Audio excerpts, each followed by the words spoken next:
ஏ வள்ளிய விடாரி, நீ குட்டியை விட்டு ஓடி களையணும், ஓடி களையணும். அத்தனை வடிவான போவன். போறியா போறியா போறியா? ஓடி களையணும், சாமி ஓடி களையணும். போறியா போறியா போறியா? சம்புண்ணி, രണ്ട് സ്ത്രീകൾ എന്നെ കാണാൻ വേണ്ടി ഈ പ്രാന്ത്യം വന്നു. പക്ഷെ ബാധതവരെ പോയി. നീ പോയി ഇവിടെ വിളിച്ചുകൊണ്ട് വാ.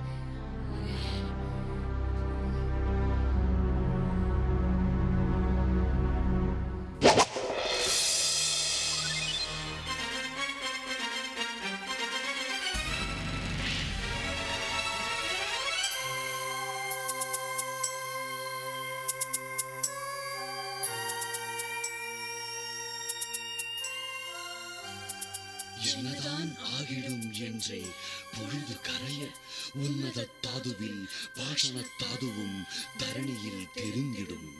காரணியர் மறைந்திட சனியும் குருவும் பெயர்ந்திட வேண்டும். ராகுவும் கேதுவும் கடந்திட வேண்டும்.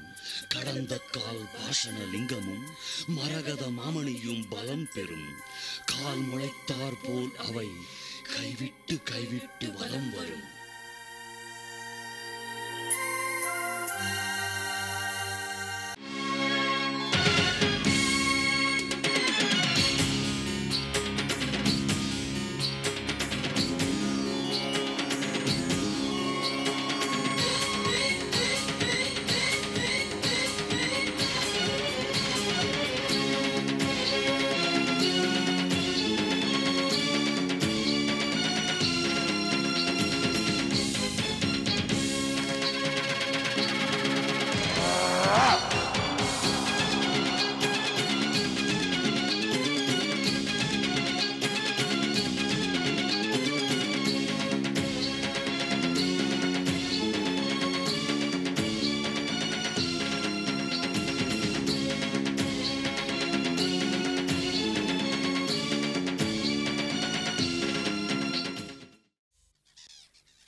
എന്റെ കൂടെ വരെ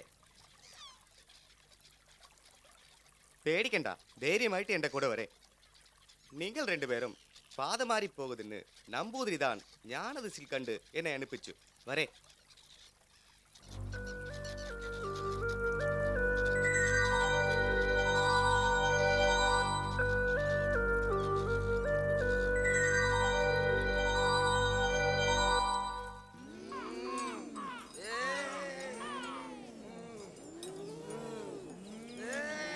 വരെ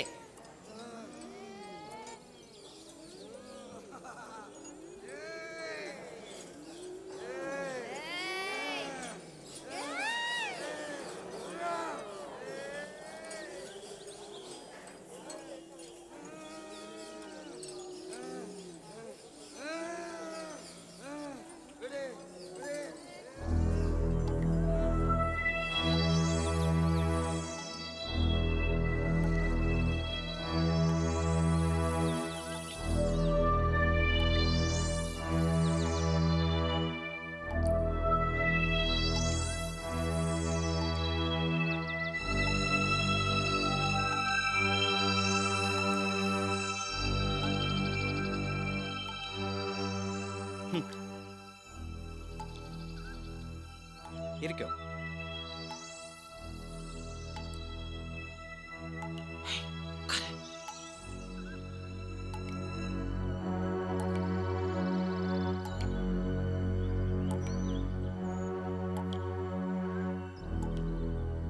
சாமி, நான் இங்க எதுக்கு வந்திருக்கேன்னா,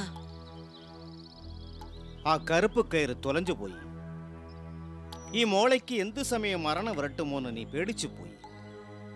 അതെന്നെ ഇവിടെ വന്നു. ശരിയോ? ഈ കുട്ടിക്ക് ഇവിടെ വരണ ഇഷ്ടമല്ല. നീ വലുക്കട്ടായമായിട്ട് ഇവിടെ അഴച്ചു വന്നു. ഈ മന്ത്രം, യോഗം, ഇത് കുറിച്ച് ഈ കുട്ടിക്ക് എന്താ ഒരു പിടിപ്പുമില്ല.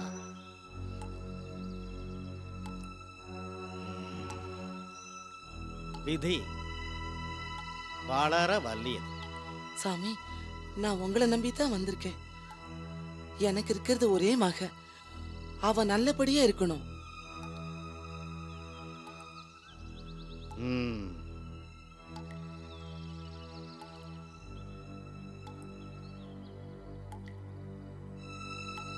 മോളെ ദേവി, ഈ നിമിഷത്തിൽ നീ എന്ത് ചിന്തിക്കാന്ന് ഞാൻ പറയട്ടാ? எங்க சொல்லுங்க பார்க்கலாம். എന്റെ ഒരു വൈദ്യനെ കുറിച്ച്, നവപാഷാണം കുറിച്ച് ആലോചിച്ച് ചോദിക്ക പ്രിയം അല്ലേ?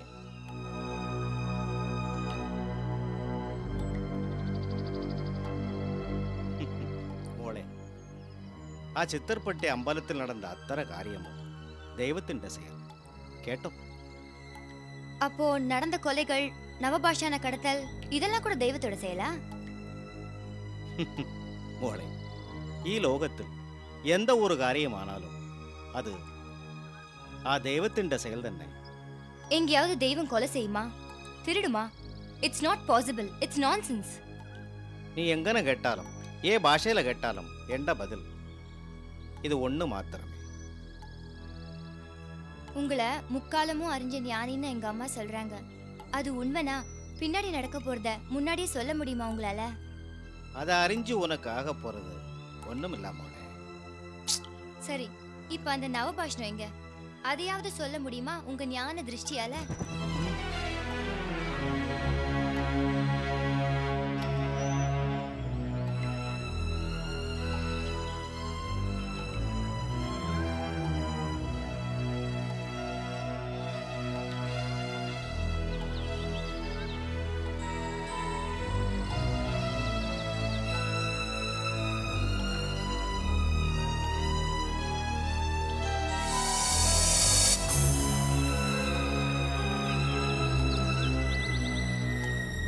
ആ നവഭാഷാണ ലിംഗങ്ങൾ ഒരു മരപ്പെട്ടിയിലുണ്ട്.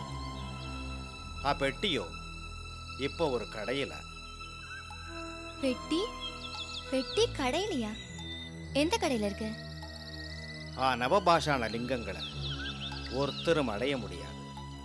பிரியப்படுற இடம் தேடி அதுவாயிட்டு போகும். ആ പെട്ടി കൊണ്ട് நீங்கள் எச்சரிக்கை இல்லாத பட்சத்தில் மரணம் சம்பவிக்கும். சாமி, அந்த பயத்துல தான் நான் உங்ககிட்ட வந்தேன். என் பொண்ணுக்கு ஒன்றும் ஆயிடக்கூடாது. புள்ள விஷயத்துல தான் நீங்க சொன்னது அப்படியே நடந்து போச்சு. இவளையாவது காப்பாத்துங்க.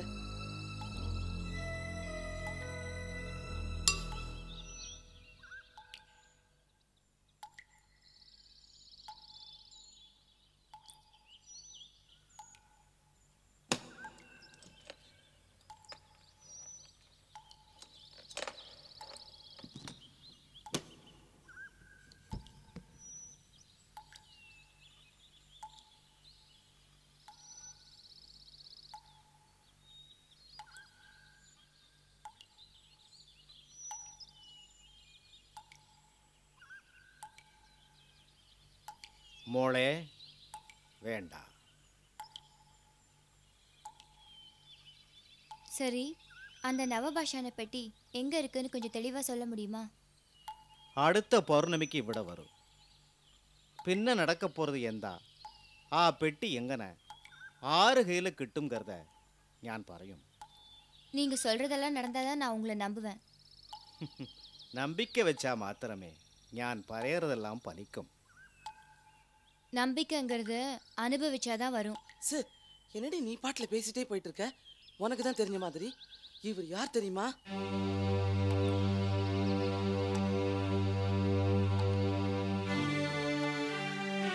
ஆ ആ നവഭാഷാണങ്ങളെ കൊണ്ടുപോകാൻ ആരും സാധ്യമല്ല. കാത് മടലുള്ള മച്ചമും മകനക്ഷത്രത്ത് പലനുള്ള തെങ്കക്കിഴമ ജനിച്ച ഒരു പെൺകുട്ടിയിടം അത് താനായിട്ട് വരും. ഞാൻ ഒന്ന് പറയുறேன் മോളെ, നമ്പിക്ക ഉണരണമെന്ന് പറയും.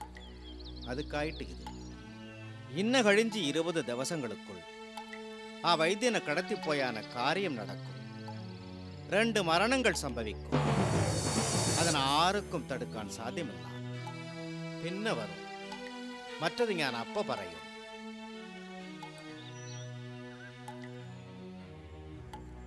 ഇപ്പോ പോയിക്കൊള്ളു.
இன்னைக்கு அவர் லீவ் சார். அவர் லீவுன்னா வேற யாருமே இல்லையா?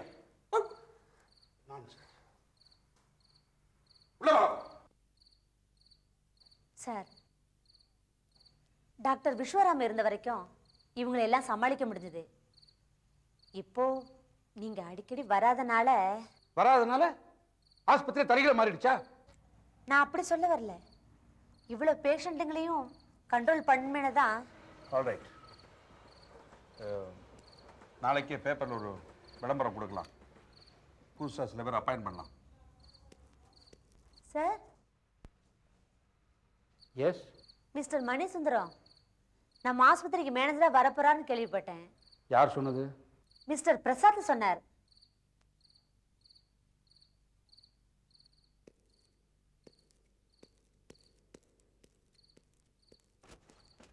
Good evening sir. Good evening. என்ன மணி, இந்த ஆஸ்பத்திரி உன்னை விட மாட்டேங்குதே. நாளைக்கே நான் உன்னை டிஸ்சார்ஜ் பண்ணாலும் நீ மறுபடியும் திரும்ப இங்கே வந்துடுவ போல் இருக்க. சார், பேஷண்ட்டாக இல்லை, மேனேஜராக இந்த ஆஸ்பத்திரிக்கு. காலையில் நம்ம வீட்டுக்கு போகிறோம், ரெடியாது. சார். எஸ். ரொம்ப தேங்க்ஸ் சார்.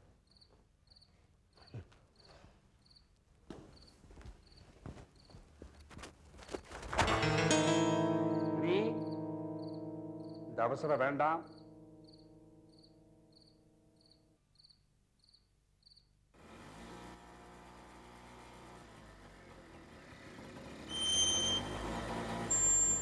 எல்லாரும் இருக்காங்களா? இருக்காங்கம்மா. யாருமா? பிரஸுங்க.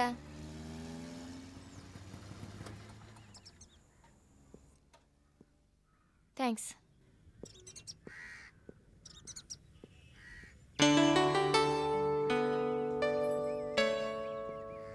Hi everybody.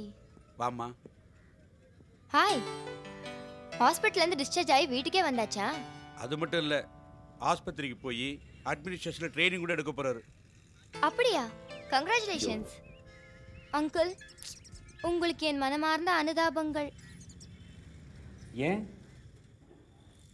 அதான் மணி உங்ககிட்ட வேலைக்கு சேர்றதா சொன்னீங்களே.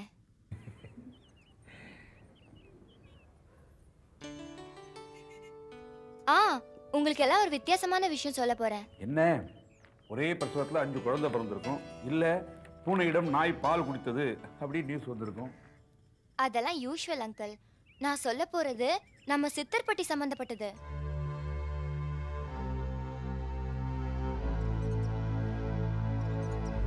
எங்க அம்மா சொன்ன நம்பூதிரிய உங்களுக்கு எல்லாம் ஞாபகம் இருக்கும்னு நினைக்கிறேன். அவரை நானும் எங்க அம்மாவும் போய் பார்த்தோம். நினைச்சேன், கையில கருப்பு கயிறுலாம் இருக்கும்போது நினைச்சேன். இப்படி ஏதாவது இருக்குன்னு. அண்ணா நீ சும்மா இருக்கியா? தேவி நீ நடந்தது சொல்லு. அந்த நம்பூதிரி ஏதோ ஃப்ராடா இருப்பான்னு நினைச்சேன். ஆனா என் மனசுல இருக்கிறத அப்படியே ரீட் பண்ணி சொன்னப்ப நான் அசந்து போயிட்டேன். ஓஹோ, டெலிபதியா? இப்பதான் ஒரு ஊமசாமியார் போனார், அதுக்குள்ள ஒரு நம்பூதிரியா? ஐயோ, கொஞ்சம் தேவி சொல்றத கேட்க விடுறல. சரி தேவி, நீ சுத்து. சொல்லு. மணி, நான் சுத்தல, உண்மையை தான் சொல்றேன். நான் சொல்றத முழுசா கேட்டுட்டு அப்புறமா உங்க ஒப்பீனியன் சொல்லுங்க. சரி சொல்லு. லலிதா, நான் அவர்கிட்ட எதுவுமே சொல்லல. நான் வைத்தியரை பத்தியும் சித்தர் பட்டியை பத்தியும் தான் கேட்க வந்தேன்னு பளிச்சுன்னு சொல்லிட்டான். நானும் விடல. அந்த நவபாஷணம் எங்க இருக்கு, எப்படி இருக்கு, உனக்கு தெரியுமான்னு கேட்டேன். அது ஏதோ மரப்பெட்டியில இருக்கிறதா சொன்னான். ஓஹோ, அது மரப்பெட்டியில இருக்கிறத அவர் நேர்ல பார்த்தாராமா? அது மட்டும் இல்ல, அந்த பெட்டியை யாராலையும் அடைய முடியாதாம். அதுவா அது விரும்புற இடத்துக்கு போகுமா. ஓஹோ, அப்போ அந்த பெட்டிக்கு ரெக்க இருக்குன்னு சொல்லு.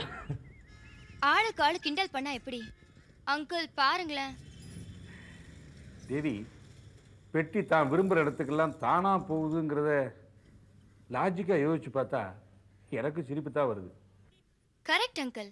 ஒரு ஜேர்னலிஸ்டா பார்த்தா எனக்கும் அப்படிதான் இருக்கு. அதெல்லாம் இருக்கட்டும், வேற என்ன சொன்னா?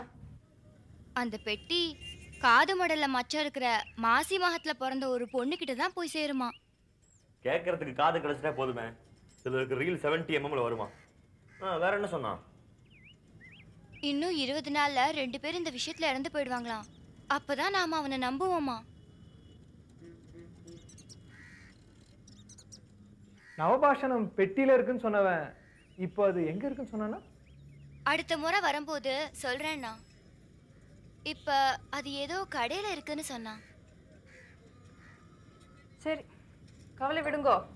அந்த பெட்டி வேற எங்கேயும் போகாது, என்கிட்ட தான் வந்து சேரும். லலிதா, நான் தான் காது மடல்ல மச்சம், மாசி மாசம், மக நட்சத்திரத்துல பிறந்த பொண்ணு. ஆமா.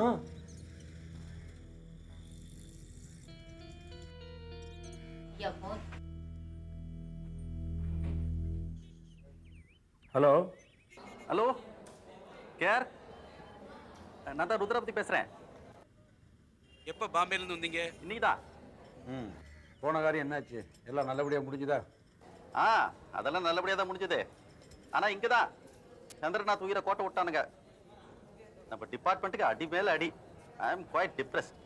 எனக்கும் அதே தான். எதிரி யாரோ நமக்குள்ளேயே தான் இருக்கான். மேபி கேர், நீங்கள் கொஞ்சம் ஹாஸ்பிட்டலுக்கு வந்துட்டு போக முடியுமா? I would like to talk to you. உடனேயா? ப்ளீஸ். சரி, நான் வரேன். தேங்க்யூ.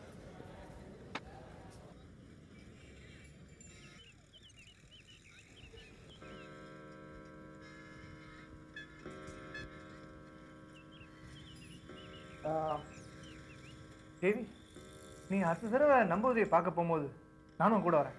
Sure sure. நானும் வரேன். இப்பதான் தேறி வந்திருக்க, மறுபடியுமா?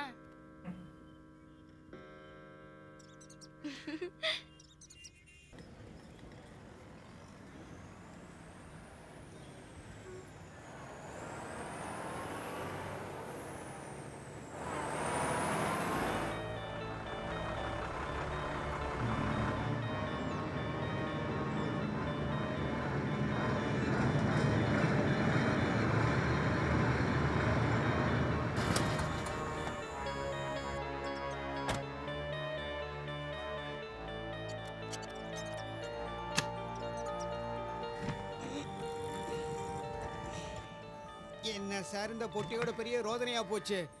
வருது போகுது போகுது வருது. இது யார் சரக்கோ என்ன உள்ள இருக்கோ அந்த ஆண்டவனுக்கு தான் தெரியும். இதை பாருங்க சார், இந்த பொட்டியோட இனிமேல் என்னால் போராட முடியாது. இன்னொரு தடவை இந்த பொட்டியை கொண்டு போய் அங்கே இறக்கிட்டு வா இங்கே இறக்கிட்டு வான்னு சொன்னீங்க, தூக்கி கொண்டு போய் கடலில் போட்டுருவேன். ஆமாம், ஏன் இப்படி புலம்புறதோட விட்டேனேன்னு சந்தோஷப்படுங்க சார். இன்னொரு தடவை இந்த பொட்டியை பற்றி எவனாவது ஃபோன் பண்ணா இங்கே ஒரு கொலையே விழுகும். இது யாரோட சரக்கோ எப்படி வந்துச்சோ ஒரு அளவும் புரியல. அந்த புக்கிங் லிஸ்ட்டை பார்த்தா தெரியாதா? எல்லாம் சரியா இருக்கியா? இதுக்கு மட்டும் என்ட்ரி இல்லை. சரி சரி, அந்த கோணி பையில போட்டு அப்படி ஓரமாக எடுத்து வை. யாரதோ வந்து பார்த்து எடுத்துட்டு போட்டோம்.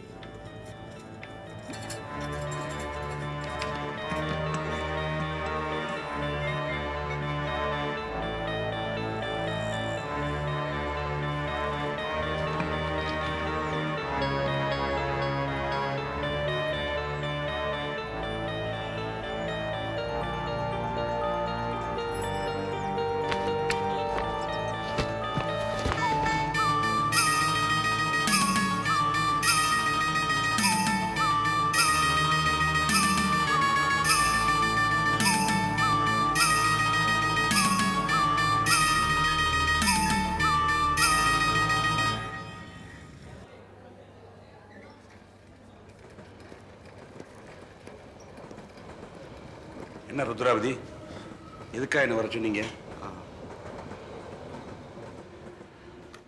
யார் இவரு? வைத்தியருக்காக வாதாட போற வக்கீல். வைத்தியருக்காகவா? ஓஹோ. வைத்தியரே உங்களை ரெப்ரசன்ட் பண்ண கூப்பிட்டாரா, இல்லை வைத்தியருக்காக வேற யாராவது உங்களை ரெப்ரசன்ட் பண்றதுக்கு இங்கே கூப்பிட்டாங்களா? நீங்க அதை தெரிஞ்சுக்க வேண்டிய அவசியம் இல்லை. சரி, நான் கேட்குறேன், எனக்கு சொல்லுங்க. அதை நான் சொல்ல வேண்டிய அவசியமும் இல்லை.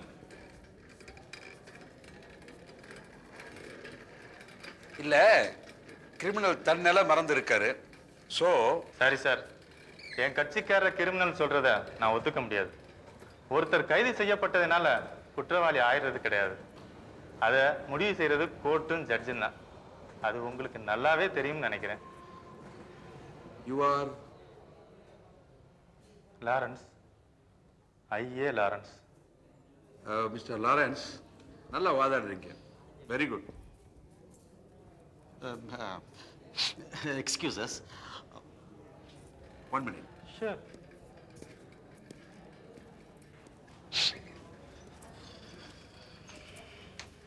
என்ன கேஆர், உங்களுக்கு ஏதாவது புரியுதா? வைத்தியம் கண்ணை முழிச்சு பார்த்தா எல்லாம் முடிஞ்சுன்னு நினச்சிக்கிட்டு இருந்தேன். இப்போ திடீர்னு இந்த வக்கீல் புகுந்து வைத்தியனை ப்ரொடெக்ட் பண்ண ஆரம்பிச்சிட்டானே. இவனை யார் ஏவி விட்டுருப்பாங்க? அதைத்தான் நாம கண்டுபிடிக்கணும். ஆனா ஒன் திங், இந்த வைத்தியருக்கு பின்னாலேயும் ஆட்கள் இருக்காங்கங்கிறது இப்ப நல்லா புரியுது. இத்தனை நாளா இந்த கேஸ்ல எங்க எப்படி போறதுன்னு ஒரு டயலமால இருந்த நமக்கு இந்த வக்கீல் ஒரு திசையை காமிச்சிருக்காங்க.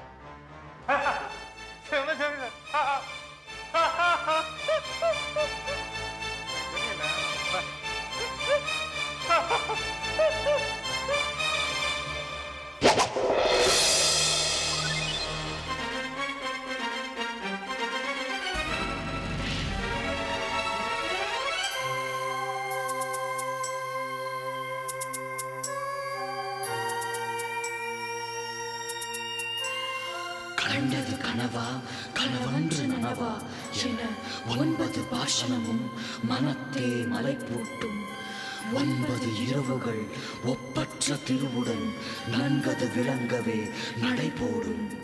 எங்கது உளது எங்கது உளதென்றே பங்கமர் தேடிட நன்கமரவே இளம் கொங்கை மகள் மனதொப்பும் மனை தேடி தங்கு தடையின்றி தாவிச் சென்றிடும் பாவிகளை வென்றிடும்.